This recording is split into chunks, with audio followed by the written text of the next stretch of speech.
আজকে আমি আপনাদের সাথে মাছের লেজ ভর্তার একটা রেসিপি শেয়ার করব, যেটা আমার খুবই পছন্দের। আর ভর্তা তৈরির জন্য আমার যা যা প্রয়োজন আমি সব কিছু রেডি করে নিয়েছি। এখন চলুন ভর্তাটা বানাতে চলে যাই।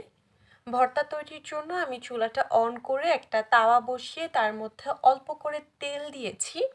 আর এইবার একটু ওয়েট করব তেলটা গরম হওয়ার জন্য। তেল হালকা গরম হয়ে আসলে এর মধ্যে আমি আগে থেকেই যে পেঁয়াজ কুচি করে রেখেছিলাম সেই পেঁয়াজ কুচি দিয়ে দিব। আপনারা চাইলে কাঁচা পেঁয়াজ দিয়েও ভর্তাটা করতে পারেন, তবে আমার কাছে মনে হয় কাঁচা পেঁয়াজ থেকে পেঁয়াজটা এইভাবে একটু ভেজে নিয়ে ভর্তাটা করলে ভর্তার টেস্ট খুব বেশি ভালো হয়। তাছাড়া ভর্তাটা বেশ অনেকটা সময় রেখে খাওয়া যায়। তো আমি যতটুকু পেঁয়াজ কেটে নিয়েছিলাম পেঁয়াজগুলো তাওয়ায় দিয়ে দিলাম। এরপর নেড়ে চেড়ে পেঁয়াজটা একটু ভেজে নিব। পেঁয়াজ হালকা করে ভেজে নেওয়া হয়ে গেলে আমি যে কয়েক কোয়া রসুন ছুলে রেখেছিলাম এইবার সেই রসুনগুলো দিয়ে দিব। এখানে আমি 5-6 কোয়ার মতো রসুন দিচ্ছি, একটু বড় সাইজের। এরপর পেঁয়াজের সাথে নেড়ে চেড়ে এই রসুনের কোয়াগুলো ভেজে নিব যতক্ষণ না পর্যন্ত রসুনটা পুরোপুরি মজে আসে, মানে এমন হবে যে আপনি হাত দিয়ে রসুনটাকে চটকাতে পারবেন।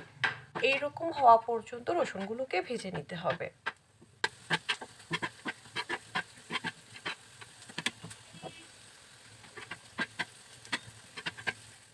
কিছুক্ষণ নেড়ে চেড়ে রসুনটা একটু ভেজে নেওয়া হয়ে গেলে এবার আমি যে কাঁচামরিচ নিয়েছিলাম সেই কাঁচামরিচগুলো দিয়ে দিব।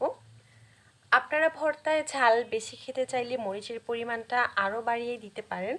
আবার চাইলে শুকনা মরিচ দিয়েও ভর্তাটা করতে পারেন, তবে আমার কাছে মাছের এই লেজের ভর্তাটা কেন জানি কাঁচামরিচ দিয়েই বেশি ভালো লাগে। এতে করে কাঁচামরিচের বেশ সুন্দর একটা ফ্লেভার পাওয়া যায়, তাছাড়া ভর্তার রঙটাও সুন্দর থাকে, একটু সবুজ সবুজ হয়। তবে আপনারা চাইলে শুকনা মরিচ তেলে শুকনা মরিচ প্লাস কাঁচা মরিচ দুইটা মিক্সড করেও ভর্তাটা করতে পারেন। তো পেঁয়াজ যেহেতু আমি প্রথমে দিয়েছিলাম এর মধ্যে পেঁয়াজ ভেজে নেওয়া হয়ে গেছে। আমি এখান থেকে কাঁচা মরিচ আর রসুনটা একটু সাইড করে পেঁয়াজগুলো তুলে নিচ্ছি। খুব বেশি ভাজবো না, মানে পেঁয়াজটা একটু মজে আসবে এরকম পর্যায়ে হলে পেঁয়াজ নামিয়ে নিতে হবে। এইবার কাঁচামরিচ আর রসুনটা প্রপারলি সেদ্ধ হওয়া পর্যন্ত ভেজে নিব। আর অবশ্যই কাঁচামরিচের মুখটা একটু চিড়ে দিবেন, এতে করে মরিচগুলো ফুটবে না। যদি আপনারা ডিরেক্ট মরিচ দিয়ে দেন তাহলে দেখা যাবে ভাজার সময় মরিচগুলো ফুটতে থাকবে, সে সময় চোখে পড়তে পারে বা হাতে লাগতে পারে। এইদিকে কাঁচামরিচ আর রসুনটাও ভেজে নেওয়া হয়ে গেছে, এবার আমি এগুলো নামিয়ে নিচ্ছি। এই তো ব্যাস, ভর্তা তৈরির জন্য আমার যা যা লাগতো সব কিছু মোটামুটি রেডি করে নেওয়া হয়েছে। এইবার মাছের লেজ নিয়ে নিলাম, আর লেজটা আমি ধুয়ে পরিষ্কার করে নিয়েছি। যে কোনো লেজ দিয়ে আপনারা ভর্তাটা করতে পারেন। এরপর একটু করে হলুদ, মরিচ, মশলা আর সামান্য লবণ দিয়ে মাছটা প্রপারলি ম্যারিনেট করে নিব ভাজার জন্য। ম্যারিনেট করা হয়ে গেলে এইবার মাছটা ডিরেক্ট তাওয়ায় দিয়ে দিব ভেজে নেওয়ার জন্য।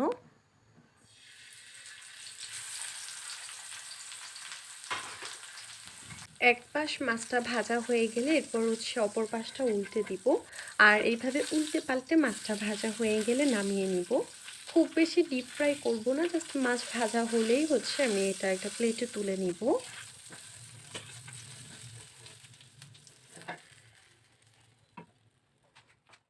সব কিছু রেডি করে নেওয়া হয়ে গেছে, এবার জাস্ট ভর্তাটা মাখিয়ে নেওয়ার পালা। তো আমি আলাদা একটা প্লেটে প্রথমেই মাছের লেজটা তুলে নিচ্ছি, কারণ আগে ভালো করে মাছের লেজের কাটা ছাড়িয়ে নিতে হবে। তো অবশ্যই ভালো করে সবগুলো কাটা সুন্দরভাবে ছাড়িয়ে নিব ভর্তাটা মেখে নেওয়ার আগে।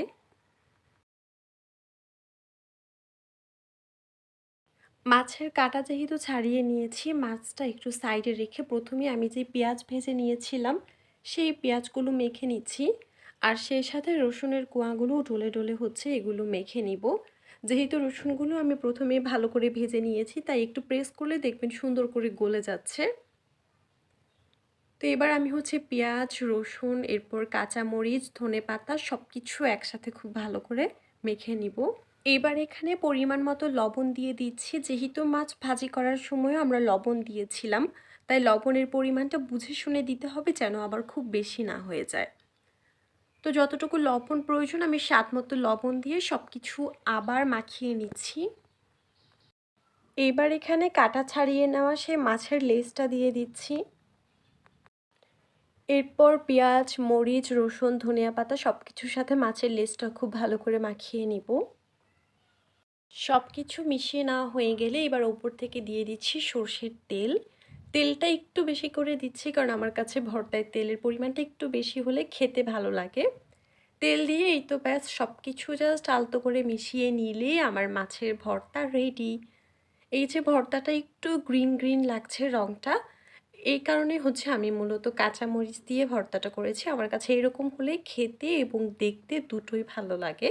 কিন্তু এই যে আপনারা চাইলে শুকনা মরিচ তেলেও ভর্তাটা করতে পারেন।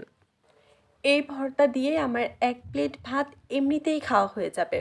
যাই হোক, আমার ভর্তার রেসিপি কেমন লাগলো অবশ্যই কমেন্ট করে জানাবেন। আর আজকের মতো বিদায় নিচ্ছি। সবাই ভালো থাকবেন। আল্লাহ হাফিজ।